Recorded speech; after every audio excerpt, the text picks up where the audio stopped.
നമസ്കാരം, ഇൻസൈഡിലേക്ക് സ്വാഗതം. ഇസ്രയേലും അമേരിക്കയും പലതവണയായി ഹൂതികൾക്ക് നേരെ ആക്രമണം നടത്തിയെങ്കിൽ ഇപ്പോൾ ഒത്തൊരുമിച്ചുകൊണ്ട് ഹൂതികളുടെ തലകൊയ്യാനുള്ള വലിയൊരു ആക്രമണത്തിന് തന്നെയാണ് ആരംഭം കുറിച്ചിരിക്കുന്നത്.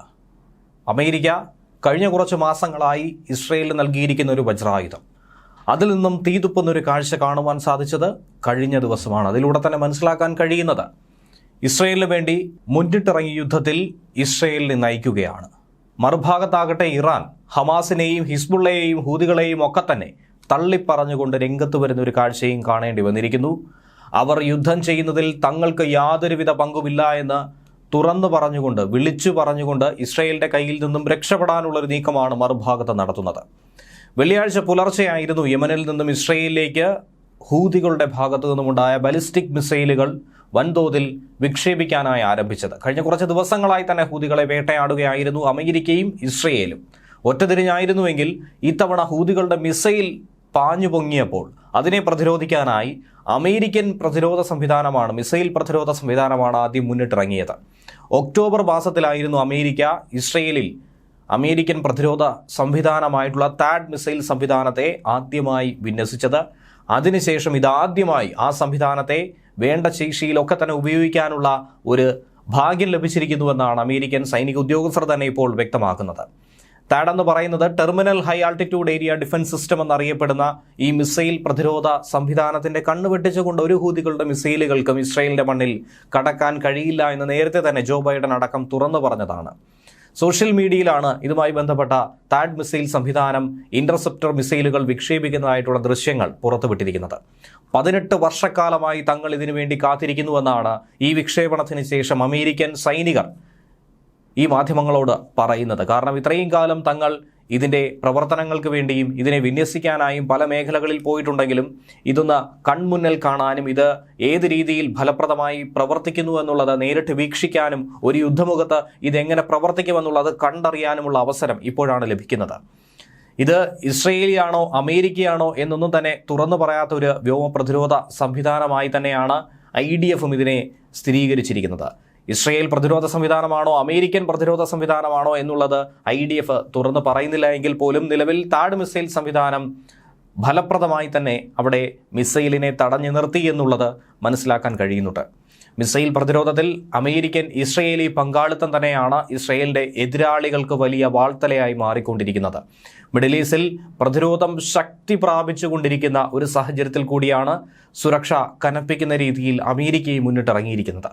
ഒക്ടോബർ 1 ഇറാന്റെ ബാലിസ്റ്റിക് മിസൈൽ ആക്രമണം ഉണ്ടായതിനെ തുടർന്നാണ് 200ഓളം മിസൈലുകൾ ഇസ്രയേലിന് നേർക്ക് പാഞ്ഞെത്തിയതിന് പിന്നാലെയാണ് താഡ് ബാറ്ററി സംവിധാനം ഇസ്രയേലിലേക്ക് വിന്യസിക്കാൻ അമേരിക്ക തീരുമാനം കൈക്കൊണ്ടത്.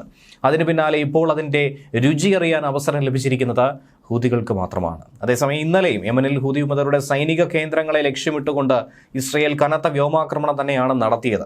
സനയിലെ അന്താരാഷ്ട്ര വിമാനത്താവളത്തിലും അതിനോട് ചേർന്നുള്ള അൽ ദൈലാമി സൈനിക താവളത്തിലും ഉൾപ്പെടെ ഈ ആക്രമണം നടന്നുവെന്ന് റിപ്പോർട്ട് പുറത്തു വരുന്നുണ്ട്. സൈനിക കേന്ദ്രങ്ങളെന്ന് പറഞ്ഞുകൊണ്ട് ഇറാനിൽ നിന്നുള്ള ആയുധക്കടത്തിനെ മറയാക്കി പ്രവർത്തനങ്ങൾ നടത്തിയതിനെ ലക്ഷ്യം വെച്ചാണ് തങ്ങൾ ആക്രമണം നടത്തിയതെന്നാണ് ഇസ്രയേലും പറയുന്നത്. യമനിലെ വിമാനത്താവളത്തിൽ ഇസ്രയേൽ നടത്തിയ ഈ വ്യോമാക്രമണത്തിൽ നിന്നും തലനാഴിലേക്ക് കഴിഞ്ഞ ദിവസം ലോകാരോഗ്യ സംഘടനാ തലവൻ രക്ഷപ്പെട്ട വിവരവും പുറത്തു വരുന്നുണ്ട്.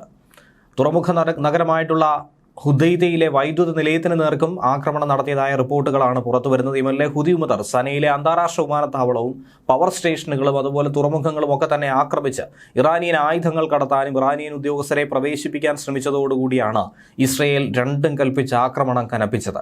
ദിവസേനയുള്ള ഈ ആക്രമണങ്ങൾക്ക് ശേഷം ഇറാൻ പിന്തുണയുള്ള തീവ്രവാദ ഗ്രൂപ്പിനെ നശിപ്പിക്കുമെന്ന് കടുത്ത ശപഥം തന്നെയായിരുന്നു ഇസ്രയേൽ എടുത്തത്. ഇസ്രയേൽ നേതാക്കളുടെ വർദ്ധിച്ചു വരുന്ന യുദ്ധഭീഷണിയെ തുടർന്ന് ആക്രമണങ്ങൾ നടത്തുമെന്ന് ഹൂതികളും തിരിച്ച് മറുപടിയായി നൽകി. ഇസ്രയേലിൻ്റെയും ജൂതന്മാരുടെയും നാശത്തിന് വേണ്ടി പ്രതിജ്ഞാബദ്ധരായിരിക്കുന്ന ഈ ഹൂതികൾ കഴിഞ്ഞ വർഷം ഏകദേശം 200-ലധികം മിസൈലുകളും 170ഓളം ഡ്രോണുകളുമാണ് ഇസ്രയേലിലേക്ക് വിക്ഷേപിച്ചത്. കഴിഞ്ഞ ആഴ്ച നടന്ന ബോംബാക്രമണത്തിൽ സനയിലും അതുപോലെ ഹുദൈദയിലുമായി ഏകദേശം 9 പേർ കൊല്ലപ്പെട്ട വാർത്തയും പുറത്തു വന്നിരുന്നു. കഴിഞ്ഞ ദിവസം തന്നെ യമനിലെ ഹൂതികളെയും അമേരിക്കൻ സൈന്യം ലക്ഷ്യമിട്ട് ആക്രമണം നടത്തിയിരുന്നു. പടിഞ്ഞാറൻ യമൻ തീരത്തെ സാലിഫ്, റാസ് ഖാദിബ് തുറമുഖങ്ങളെ ലക്ഷ്യമിട്ട് തന്നെയാണ് ഇസ്രയേലി ആക്രമണം കടുപ്പിച്ചത്. ശനിയാഴ്ച ദിവസം, അതായത് ഏകദേശം ഒരാഴ്ചയോട് അടുക്കുന്നു, ഹൂതി വിമതർ തൊടുത്ത മിസൈൽ ടെൽ അവീവിലെ പൊതു പാർക്കിൽ വീണ് 30ഓളം ഇസ്രയേൽ പൗരന്മാർക്ക് പരിക്ക് സംഭവിച്ച വാർത്തയും പുറത്തു വന്നിരുന്നു. 2023 ഒക്ടോബറിൽ ഗാസയിൽ പോരാട്ടം തുടങ്ങിയപ്പോൾ ഒളിഞ്ഞും തെളിഞ്ഞുമായി ആദ്യം ആക്രമണം ആരംഭിച്ച ഹൂതി വിമതർ ഇപ്പോൾ ഹമാസിനെ സഹായിക്കാൻ വേണ്ടി ഹമാസും ഹിസ്ബുള്ളയും മിസൈൽ താഴെ വെച്ച്, തോക്ക് താഴെ വെച്ച് കീഴടങ്ങുന്ന ഒരു സാഹചര്യത്തിലേക്ക്, വെടിനിർത്തലിലേക്ക് കടന്ന സാഹചര്യത്തിൽ ഹൂതികൾ തന്നെയാണ് ഇപ്പോൾ യുദ്ധം മുന്നോട്ട് കൊണ്ടുപോയിക്കൊണ്ടിരിക്കുന്നത്.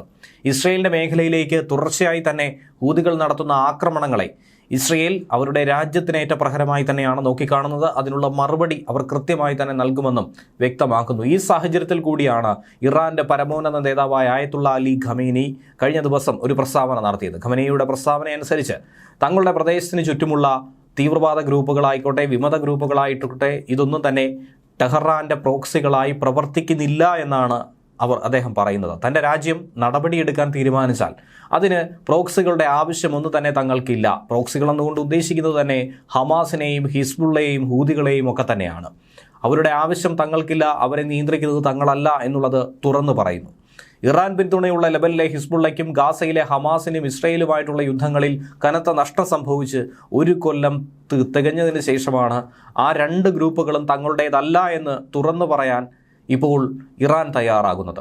ഈ ആക്രമണത്തെ തുടർന്ന് സിറിയൻ പ്രസിഡന്റായിട്ടുള്ള ബാഷർ അൽ അസദിന്റെ പതനത്തിന് ശേഷം ഏതാണ്ട് ഒരു 2 ആഴ്ചയ്ക്ക് ശേഷമാണ് ഖമനേയി ഇങ്ങനെ ഒരു പ്രസ്താവന പുറത്തുവിട്ടിരിക്കുന്നത്.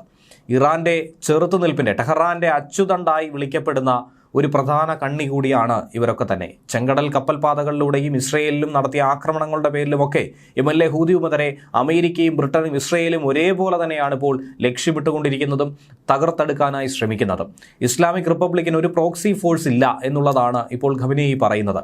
വിശ്വാസത്തിന്റെ പേരിലായിരിക്കണം യമൻ യുദ്ധം നടത്തുന്നത്. വിശ്വാസത്തിന്റെ ശക്തി അതിൻ്റെ വയലിലേക്ക് ആകർഷിക്കുന്നതിലാണ് ഹിസ്ബുള്ളയും പോരാടുന്നത്. ഇനി ഹമാസ്, ഇസ്ലാമിക ജിഹാദ്, അവർ യുദ്ധം ചെയ്യുന്നത് അവരുടെ വിശ്വാസങ്ങൾക്ക് വേണ്ടി അവരെ നിർബന്ധിക്കുന്നത് കൊണ്ടാണ്.